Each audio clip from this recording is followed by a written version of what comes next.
ভারতীয় জনতা পার্টির শিক্ষক সভাপতি বাংলার যে উক্তিটা তিনি বলেছেন বাংলার আইন সম্বন্ধে, সেটা অত্যন্ত জঘন্য, অত্যন্ত অসম্মানজনক, অত্যন্ত অপমানজনক।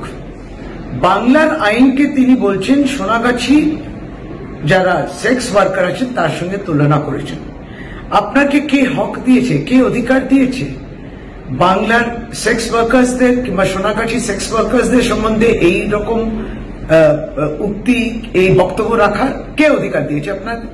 প্রতিদিন প্রতিনিয়ত ভারতীয় জনতা পার্টির আপনি সভাপতি, কোন সময় বলবেন বাংলার নারীরা জেহাদি, কোন সময় বলবেন আমাদের সেক্স ওয়ার্কার্সদের আপনি অপমান করবেন। আপনাকে কে অধিকার দিয়েছে? এবং এর তীব্র আমরা নিন্দা জানাই এবং তাকে এই অপমান যেটা তিনি করেছেন সেক্স ওয়ার্কার্সদের, তাদের কাছে তাকে ক্ষমা চাইতে হবে।